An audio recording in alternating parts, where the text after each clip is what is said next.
Good evening, ladies and gentlemen. Today we are going to discuss about magic.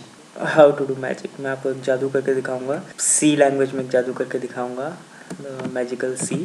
This is a simple C program. But ये first program नहीं है, तो आपको पता है कि इसमें सब कुछ है सिवाय एक चीज़ के. तक शायद आपने देख लिया होगा, ऑब्जर्व कर लिया होगा क्या चीज़ मिसिंग है. तो कोई इसमें फालतू की कोडिंग एक्स्ट्रा कुछ भी नहीं है. तो आपको पता है कि इसमें एरर आने वाली है. क्या एरर आने वाली है, आप चाहे तो बिना हेडर फाइल्स लगाए खुद एक प्रोग्राम बना के देख सकते हैं इस वीडियो को पॉज करके. और अब जो आपने चलाया होगा तो आप जानते हैं जब मैं कंपाइल करूँगा तो एरर आएगी. हे एक मिनट, कोई एरर नहीं है. Warning 0 0 error 0 0. कैसे पॉसिबल है? ये चला के देखना चाहिए मेरे ख्याल से. नहीं चलना चाहिए, अदरवाइज दिस इज़ मैजिक लिखा होता. ये कैसे पॉसिबल हो सकता है? वाओ. तो हेडर फाइल्स हैं मगर आपको दिख नहीं रही हैं. कोई इसमें अलग से कोडिंग, हिडन कोडिंग, एम्बेडिंग कुछ नहीं किया मैंने. जस्ट मैं आपको कलर्स के बारे में बताना चाह रहा था कि अगर आप बोरिंग कलर्स और बोरिंग एनवायरनमेंट से, ये ब्लू स्क्रीन और सबसे अगर बोर हो चुके हैं, मेरी तरह ही पक चुके हैं, तो जैसे जैसे मैं बताता हूँ मेरे साथ करते जाइए स्टेप बाय स्टेप. ऑप्शंस में जाइए, एनवायरनमेंट, कलर्स. ओके. सबसे पहली चीज़, आपको हेडर फाइल्स क्यों नहीं दिख रही है वो बता दूं मैं. एडिट विंडो, ये जो विंडो आपको ये बाहर दिख रही है वो उसे एडिट विंडो कहते हैं. उसमें आप अपना प्रोग्राम लिखते हैं और एडिट करते हैं. ओके. राइट हैंड साइड पे देखिए, आप नीचे आएंगे, आपको प्री प्रोसेसर दिखेगा. मैंने बताया था आपको स्टार्टिंग में कि उन्हें हैश इंक्लूड इन सबको प्री प्रोसेसर्स कहते हैं, प्री प्रोसेसर डायरेक्टिव. तो प्री प्रोसेसर पे आइए. बैकग्राउंड हर चीज़ में यही रहेगा जो आपको ये वाला कलर और ये वाला कलर देखिए सेम ब्लू यही रहेगा. बस मैंने किया था फोरग्राउंड का कलर भी यही कर दिया था. इसको मैं जब ये कर दूंगा, ओके करूँगा, देखिए ये रही हेडर फाइल्स आपकी. ओके. बट अभी भी ये आपको कुछ अलग दिख रही होंगी. ये आप खुद हेडर फाइल्स लगा के देखेंगे तो आपको पता चलेगा. एडिट विंडो में वापस जाइए. इसको पहले जैसा अगर करना है तो इसका बैकग्राउंड ये करना होगा, फोरग्राउंड ये करना होगा. अब क्या कीजिए, ये ऐसी दिखती थी हेडर फाइल्स. चला के देखिए, कोई एरर नहीं. This is magic. This is अब मेरे ख्याल से नॉट मैजिक कर देना चाहिए. This is not a magic. और एनवायरनमेंट, इसका कलर्स को बढ़िया बनाने के लिए मैं आपको सिर्फ एक चीज़ करके दिखाऊंगा. एडिट पे जाइए, स्टार्टिंग से लेकर हर चीज़ में आप नीचे करते जाएंगे. यहाँ आप अपने कीबोर्ड से एरो से नीचे करते जाइए और सिर्फ अपनी नज़र सिर्फ इस पे रखिए. आप देखेंगे, मैं करके दिखाऊँ, देखिए ये हर चीज़ का सिर्फ फोरग्राउंड, ऊपर फोरग्राउंड बदल रहा है, बैकग्राउंड नहीं बदल रहा है. सिर्फ एक दो चीज़ें छोड़ के जो यूजुअल नहीं है. आपको इतना करना है, हर एक चीज़ को सिलेक्ट करके बैकग्राउंड को ब्लैक कर देना है. फोरग्राउंड नहीं छेड़ेंगे. जिन जिन चीज़ों का बैकग्राउंड ब्लू है उसको ब्लैक कर देना है. थोड़ा सा टाइम लगेगा इसमें. मेरे ख्याल से अब तक आप समझ गए होंगे क्या करना है. आप वीडियो पॉज करके साइड बाय साइड कर सकते हैं, पर मैं पूरा करके दिखा रहा हूँ. थंब टैब, इसको नहीं छेड़ेंगे, इसको नहीं, इसको नहीं, इसको नहीं. हाँ, कमेंट, रिजर्व, ये सब आप जानते हैं. कमेंट्स क्या होते हैं, रिजर्व वर्ड्स क्या होते हैं. रिजर्व मतलब कीवर्ड्स. आइडेंटिफायर क्या होते हैं, सिंबल्स. स्ट्रिंग क्या होती है ये मैं आज बताने वाला हूँ आपको. वैसे आप जानते हैं सीक्वेंस ऑफ कैरेक्टर्स. इंटीजर्स क्या होते हैं आप जानते हैं. फ्लोट क्या होते हैं आप जानते हैं. ऑक्टल नंबर, ये आपने शायद पढ़ा होगा, जिनका बेस 8 होता है. हेक्स मतलब बेस 16.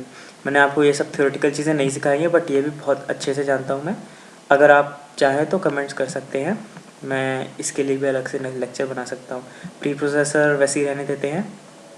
प्री प्रोसेसर का फोरग्राउंड चेंज कर देते हैं. ओके. एंड इलीगल कैरेक्टर वैसे रहता है. ओके. देखिए, how is it looking? Nice. This is our new IDE. इस पर वर्क करेंगे हम आज के बाद से। मे भी आपको होपफुली आपको पसंद आए। एडिट करते हैं इसको। कलर्स मैंने बता दिया। एक चीज़ ऑपरेटर्स, जो ऑपरेटर्स वाला लेक्चर था उसमें मैं एक चीज़ बताना भूल गया था, precedence of operators. Okay, precedence of operators ये बताना भूल गया था आपको, वो आज बता दे रहा हूँ।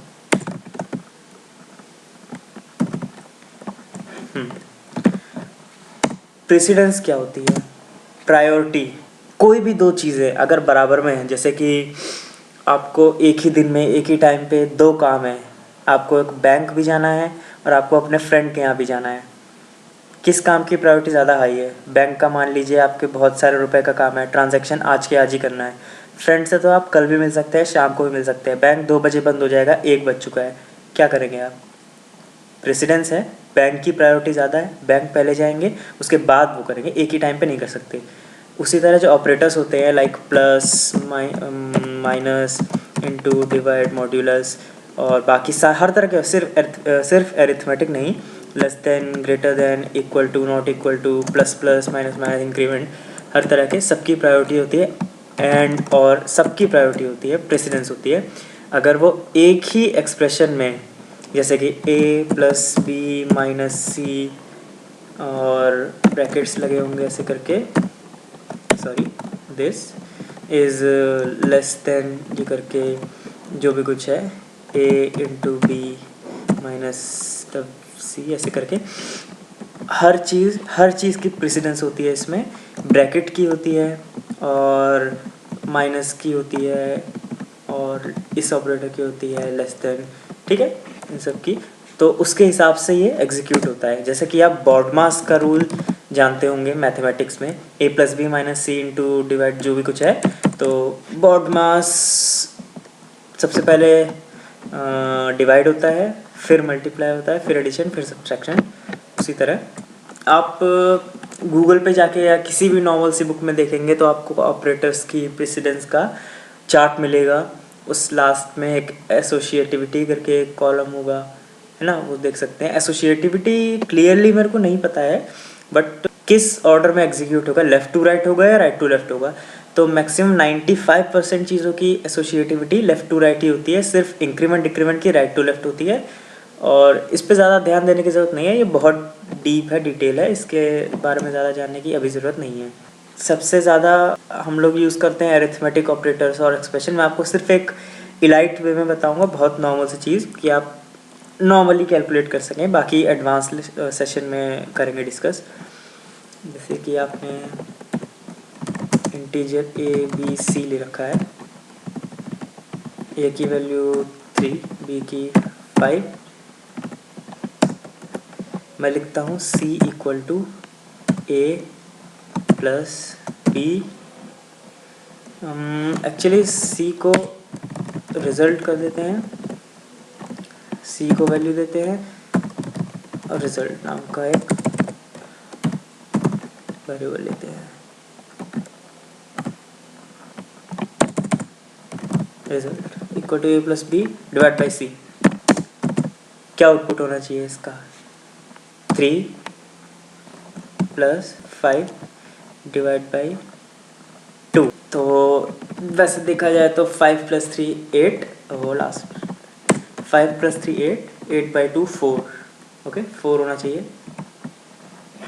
सॉरी, हमने आउटपुट प्रिंट नहीं किया है।